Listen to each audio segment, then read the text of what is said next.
Welcome to the show. It's Friday. It is 4 p.m. Pacific. It's time for Pathfinder Friday.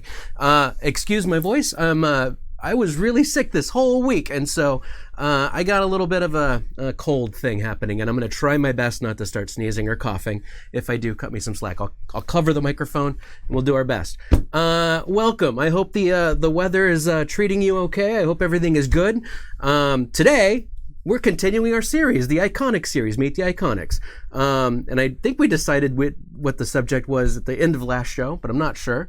But we're going to be talking about Kyra. Kyra, not Kyra, Kyra. And to do that, we've got James Jacobs in the house. Welcome, welcome, welcome. And thanks for joining us, everybody. I'm kind of watching stuff roll in. Mark, how are you? Lori, welcome. I'm sorry about Starfinder Wednesday. Man, oh man, I was really, really hoping that we could get that going, but work was closed. Snow was piled up high, so we had to have... There were wolves and wendigos out there, like we covered last time. Well, yeah. That's right. It was a prescient show that we did. Mm-hmm. And luckily, Punch and Crawl, Mind the Gap stepped in, BB Wolf and friends. They all stepped in to help us out, which thank you for doing that. If you guys are out there listening, thank you so much for doing that. Anyway, thank you so much for joining us. Today, we're talking about Kyra. Yay! And so just to make sure, just in case you might have missed it, we're doing a series on the Iconics. Yeah. Hopefully, depending on how everything plays out, we could start to kind of weave in some second edition artwork and stuff like that into some of these shows, but yeah, not quite sure just yet. A couple months or so out. Yeah, it's going to be a little while. Yeah. But eventually, that was kind of our thought. Oh, cool, we can start using some of the new artwork. When we do that, I'd love to like throw in like a Mauricio and a Kyra and a couple, whoever else we cover, so that we can catch up. That's an awesome idea. I didn't even think about that. We could kind of cover some of the folks that we already preview or showcase, I guess is a good word. So yeah, I like that idea. We'll do that. We'll have to keep in mind which ones are there and everything. So that's the plan. Who knows? Yeah, Wendigos are used to snow. Okay, so let's start this thing off. Let's talk about, first of all, who is Kyra? Kyra is our iconic cleric. To catch people up real quick, iconics are characters that we have selected to embody a character class in the game. Last time we did Mauricio, the iconic rogue, and now we're on to Kyra. Kyra was the third iconic. We are the fourth iconic, I think. Yeah, the fourth iconic we had Wayne design. If you want to throw her image up there. We've got that one? Yeah, she's a cleric of the goddess Sarenrae, who is the goddess of the sun and redemption and healing. So she's neutral good, really kind of a friendly, helpful, nice deity with an edge to her. She's, if you're bad, she'll put you down quick. Okay. If you don't want to, play ball or anything like that. And so, yeah, that was basically... When we were starting out, we wanted to have the four classic wizard, cleric, fighter, rogue type concepts covered in the core party, and for the cleric, we wanted to go with Kyra. Okay, all right. So who, Kyra, if she was here, could probably get rid of your sickness. Oh, that would be so nice. So this is a good. Cleric is a good one when Dan's got the. Dare to dream. Got lupus or whatever he's rolling with. It's never lupus. Okay. Everybody knows that. So Kyra's one of the original four. Yep. Let's start with these four. Yeah. One of the originals, been there since the beginning. Yeah. And so for the cleric. Yes. And what is Kyra's background, like her history? Where does she come from? All of those. So things. she comes from Kadira, and which is a sort of kind of Middle Eastern sort of area where there's a lot of deserts there. There's a lot of mercantilism is really strong there. The worship of Sarenrae is huge. Okay. There's a lot of genie kind of stuff going on, and it's you can check out a lot of cool information on Kadira in some books that we've published. Okay. She basically campaign setting and things like that. With Kyra's backstory, it's kind of one of the earliest ones we really did, where we weren't really trying to introduce the game itself, and we were up and running. So we kind of basically went to the old standby of like Kyra was in a village that was attacked by bandits, and she survived and managed to help heal people, and has since gone on to become an adventurer. So her role as a character is not super, groundbreaking in that regard. But, the fact that she's a woman, she's a woman of color, she's lesbian, she really represents a lot of facets of, just diversity in people out there that is, really important to me and important to Paizo. So having her be basically front and center as our iconic cleric is she's one of my favorites. She and Mercy. So far, we've done kind of the iconics in order of my favorite. Oh, right. Well, and that won't last. I don't think you'll know it lasts if we get to, and that's the last iconic we do. I was just getting ready to say, for those keeping score at home, we're gonna know which one you don't like. Yeah, because that'll be the last one. I do enjoy saying which ones are my favorite. Mm-hmm. I hate saying which ones are my least favorite because that's fair. if you like, if your favorite is like a 10 and your least favorite is a 9, you still really like that 9. Yeah. Okay. And so I just also get, I don't like whatever. Because everybody here puts a lot of work into these things, and it's not cool to basically say I don't like that. Yeah, somebody loves it. Oh, see, no. Here's the thing, and that is actually very true. Is we have, it's just inherent. You have some of those iconics or some of those characters that are reoccurring that you kind of like a little bit more than others, but. It's not a knock on the other ones. It's not, kicking them down. But I can easily see why it'd be easy to think it happens actually more often with the adventure paths. What's your favorite adventure path, James? What's your least favorite one? Usually my favorite and least favorite is the same one. It's the one I'm working on at this moment. Right. Because I love working on it, but I hate working on it. So it's like just brain damage. But yeah, no, that makes sense. So right now I've been showing off a couple of the images that I gathered. Yeah, that's just we've illustrated her in all sorts of poses. Usually like she's one that we often use for like just priestly and divine magic as a stand-in for just how magic works for spells and illustrations and things like that.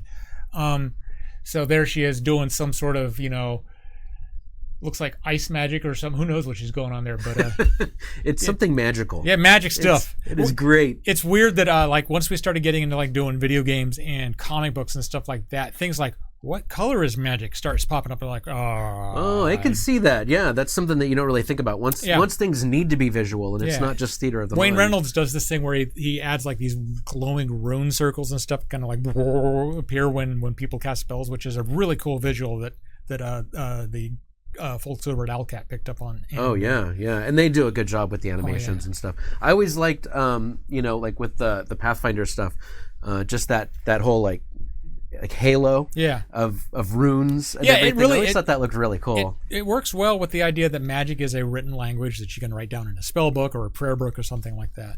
Yeah, I think it's kind of cool. Let's see.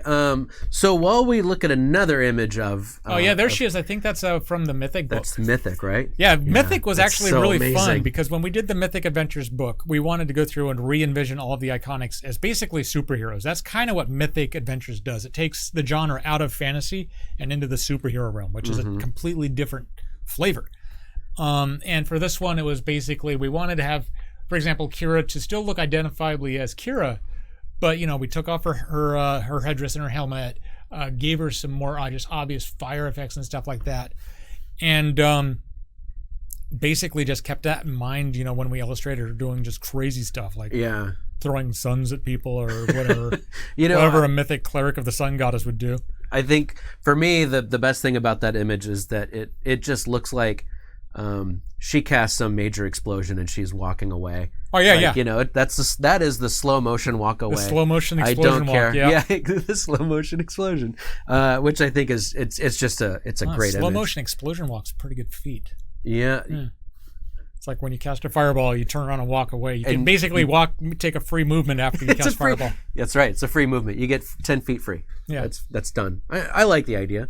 We'll have to do some. And not your full 30 because you're walking slow. Yeah, exactly. You can't do the full thing. So 10 feet, I think, is fine. But it's more than 5. It's not just a. No, it's not just a step. Yeah. It's full. Yeah. Anyway, so there's that. So let's talk about. So Kyra and Mauricio are together. Yep. Is there a story about how they met, how they got together? Do we know? It's pretty much covered in the Pathfinder comics, and their very first ones where where they're in Sandpoint and they're fighting against these weird mutant goblins and stuff like that, and that's where they meet in that storyline. And there's a side trick to Magnamar that basically chronicles the two of them just having adventures with thieves and thugs and stuff in nice. Magnamar, which is really cool. That's awesome. And it just happened to take place at Sandpoint, which is your favorite setting. Yep. No knock on the other settings. No, exactly. They're all great. Yeah, they're all wonderful. Let's see. What do we have there? Yeah, that's later on where from Shattered Star, where we wanted a picture of one of the characters with this iconic artifact, this kind of halo that floats behind them, the Shattered Star itself. And that ties into the Rune Lord storyline as well. Right. And that was the thing. When I first saw that, I thought that was a part of the headdress, but that's actually floating. Yeah, it floats right behind her. The Shattered Star is like this device. It's the 7-pointed star with these different abilities and stuff like that. And the idea when I was creating it was that it's an artifact that the party uses rather than one person. Mm-hmm. So it'll float behind your head like a halo. Oh, that's nice. And you'll be able to, like, whichever spike is pointing straight up is whichever power is ascendant. So like you could have your regeneration power active or rotated to have like protection from fire, rotated to like whatever. And then you can pass it to other people in your party. As a free action. When you do, it gives you a boost, so you get a reward for giving it to somebody else, and then they get it for a round or whatever. So it's kind of like a fun little way to like basically not. This is one of the weird things about giving out artifacts in an adventure. Mm-hmm. They're really cool for stories, but you give the magic super demon slaying sword to the fighter, then the other fighter in the party is like, I got a knife. Here we go. Can I get something? And then the fighter goes, you can have my hand-me-down. It's kind of rusty, but do what you can with it, chump. So sweet. I like that. And so I assume that with the Shattered Star, there's no bonding time where you have to have it for so long. It just instantly. Well, the whole adventure, that's the whole plot of that adventure path is basically rebuild the broken artifacts. So there's a bonding time. It's an entire campaign. You got to be gathering these things up and stitching them together. That's awesome. So you never give out artifacts without curse. So what do we with Kyra, what about Kyra's personality do we think helps epitomize and make her like the iconic cleric? It's really her just she's giving, she's friendly, she wants to help people, she wants to like save people, she wants to be that, save them from like wounds they've taken in battle, or save them from their own broken past or tragic events that have made them into bad people or whatever. She wants to like rescue them from their own flaws and stuff like that. And having her and Mauricio hook up is kind of a way to explore that, where Mauricio is very much she's one of the forlorn elves. She's had a terrible upbringing and all of that. She's a rogue, so she's on the opposite side of the law than cleric of the goddess of healing would be. Yeah. And so they're kind of like an odd couple type mix. They're like kind of good for each other, but like yin and yang. Yeah. Which I would imagine a lot of their stories from the comic and stuff would be, let's do this. Well, we can't do that. Yeah. Well, another element about Kyra too that is important is since she's a cleric, she worships a deity. And in those very early days when we were building up Pathfinder, we didn't have any real deities for anyone to worship at all. So we had to come up with that entire pantheon of the core 20 that everybody's familiar with these days. For a couple of them, we pulled in, deities like Asmodeus and Lamashtu who are from real world mythology and legends and stuff like that. So they sort of already have a built-in history. But most of them are just brand new names. Nobody knew what a Serenray was at the start. So we really needed to have an entire pantheon of deities, and having one of our early characters be a cleric allowed us to basically present the pantheon in a early on in creating Pathfinder adventures and adventure paths and all that. So then, really quick, King of Rock, thank you for subscribing 6 months in a row. That's nice. I appreciate that. That is actually that's actually really interesting with the Iconics, and especially with a cleric, not having a deity for them to worship right away, to have them identify with. How much of that kind of made you put the brakes on and be like, okay, wait, as much as we want to do these Iconics now, we also got to front infill and give them some deities. And it was not really front brakes at all, because the deities are a hugely important part of a campaign setting like Galarian. In one way, they're basically our PCs that we use, and since we at Paizo are creating the worlds and creating the adventures and all that, the gods are kind of our characters standing in for what we're doing. Right. They stand in for the roles of like player characters in a lot of cases. And rather than we chose consciously not to put in a bunch of good guy NPCs that in the world that would like do the job that the player character should do. And so a lot of these, hero figures and stuff are characters like Desna or Sarenrae or Torag or Iomade, the good guy deities. It's also for clerics. The interesting thing is, like, you look at the first edition core rulebook at all the classes, and they're really kind of world neutral. There's not a lot in most of those classes that basically says this has to be like this in your setting. That's not the case with the cleric, because since the cleric has to worship a specific deity, that requires world content. That requires deities from a setting. And we could have done something like just gone kind of generic with Sun God, Moon God, War God. That's so dry and flavorless, really. I mean, when you get right down to it, a cleric in a lot of ways is kind of cosplaying their deity. They're hero worshiping it. So like you get they kind of like Sarenrae's outfit and her looks. So that's perfect. So there's Sarenrae and Kyra, I believe, and you look, when you're a cleric, you look at what your deity is, and you want to dress like your deity. Use their colors, use their weapons, you cast spells they cast, you follow their rules. Right. Everything is kind of like you're a mini version of that god or goddess. Right. It's true. And that's one of the things that's really kind of, to me, it's a fun trope to play with a character. Most of my characters are religious and worship deities and stuff like that, because that gives me an immediate thing to build that character's personality off of. Oh, absolutely. Yeah, 100%. I think that it kind of helps lay the groundwork, and then it starts to build itself. Yeah. Right? I have one more image here, and I don't even know if you can explain what's going on here, but I'm very curious. Oh, this is the one where Kyra dropped her keys. Yes. Or something. I don't know. I don't know where even this is from. This is something that, because I'm super busy right now working on. I'm so sorry. I'm like, James, do you have images? So I was like, ah! So for this one, and this doesn't usually happen. Usually James knows all the images that are going in, but because he's so busy, I went through and grabbed some. The art team, super helpful. Tony, thank you so much. Helped out a ton.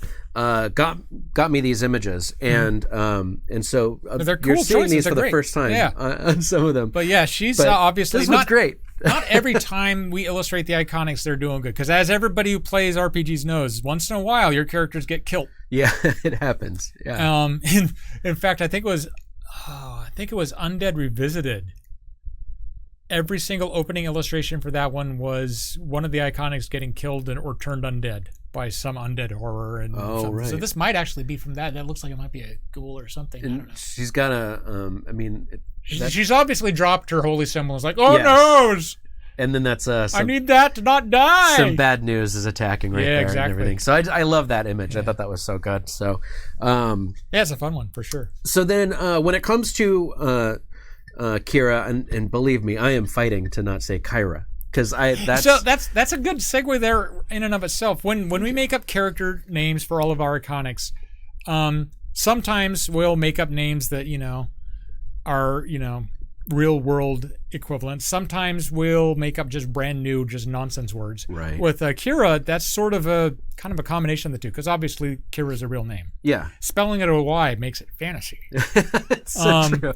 So and how you pronounce even Kyra with a Y or an I or whatever, I mean, it really will depend on who you are and where you are. I've always said Kyra. The name itself for me, when I came up with it for this Iconic, was basically it's inspired from Dark Crystal, which was one of those movies I watched over and over and over again as a kid. Mm-hmm. And the character Kyra in that movie is one of my favorite characters from that movie, along with those giant beetle creatures. The beetle, I love those things. Well, I'm looking forward to that new Netflix. Is it Netflix that's doing it? I haven't heard anything about it in a while. Rad. Anyway, so that's where that's the origin of Kyra's name. It's just a name I've always liked. So interesting, and it was a name I've always associated with friendly people, and I don't know. Yeah, I like it. Jay Franklin, thank you so much for subscribing. We really appreciate that. That's super cool of you to do. So then, let's see. We've got a few more minutes before we start taking some questions about Kyra. Sure. Kyra.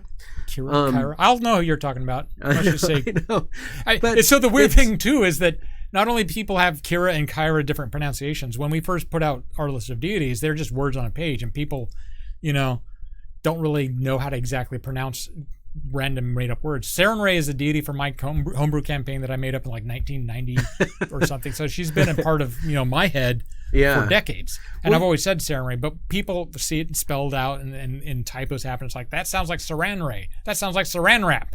It's like, if you don't say it right, sure, kinda. But if you don't say it right, you're wrong.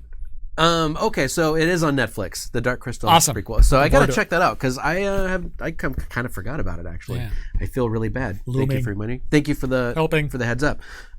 So let me ask you this: so on the topic of Kyra, Iomade, different ways to say things. Where do you actually sit on the whole? They're saying this wrong, and when do you kind of like, I wish we should probably correct this, or when do we just don't care? Honestly, personally, I don't really care. Okay. I care if it's going into like a video game or an audio play or something like that where it's spoken out loud. At that point, I will tell whoever's making this, like, it's pronounced Kyra, it's pronounced Iomade, it's pronounced Yonda-Bakari. That's a good one. That's a line. The Yonda-Bakari River is a big long name that's really fun and easy to say, but it's a long word. So in those cases, I will provide those exact pronunciations, usually through like even a recording or something like that. But just for like, at your table or something like that, it's whatever your table is comfortable saying and are used to saying, because if you've been calling it Saranrae or Kyra or Iomade or whatever for years and years of playing, it's going to sound weird to your group if you say it differently. So. That is true. That is true. I think it's pronounced Paizo. Exactly. A lot of people have said Charm Needle, thank you so much. Piazzo or Paizo. Yeah. Short of Air, thank you so much for subscribing with Twitch Prime. We really appreciate that. I know who you are, but I'm not going to say your real name out loud. Short of Air, thank you so much. Stalker. Yeah, I'm not a stalker. Okay, onward. Yes. Anyway, it's a whole bunch of coworkers, and so. But they all have their screen names, and so I'm like, well, you can still stalk I coworkers. know who they are, but I don't want to say their name out loud just in case they're using a screen name for a reason, So, sure. But we appreciate all of the viewers, and thank you so much for subscribing. Yay. Anything else we want to get out here before we do our sign off? No, that's about it. I'm really, I wish we could show off the new artwork we've got for. There's a lot of it going in the core rulebook. Yeah. It's really cool. That's. We should we've been talking about the next one being maybe Valoros, who has its own fun little name history thing going on. They all have kind of histories about where their names came from and all that. I don't know if we're going to be doing Valoros or not. I mean, might be cool to have people from the chat jump in and maybe offer suggestions. Yeah. There's a few that we want to save till later because the way they are handled in the new game is different enough that we want to talk about how that's kind of changing things. So yeah, well, and that's true. So Lori is asking, hey, we should tease something, and this is a good place to tease some artwork and things like that. But there also is a plan with other parts of the company that want to put that artwork out first, and some of it, we've got some stuff coming soon that we'll be teasing some good art and things like that, and there's already a plan there in place. So we don't want to step on our own toes. Essentially, is kind of the thing. Yep.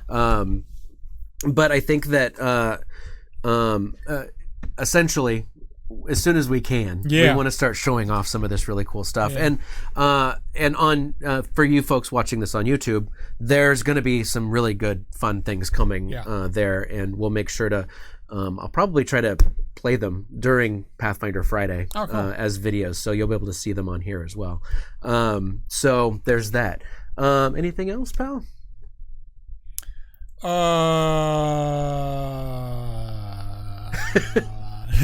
No. Okay. Where are we at? What time? We're right at 4:28. I'm going to do my sign off, and then we'll. Yay! We covered it all. Some Kyra Q&A.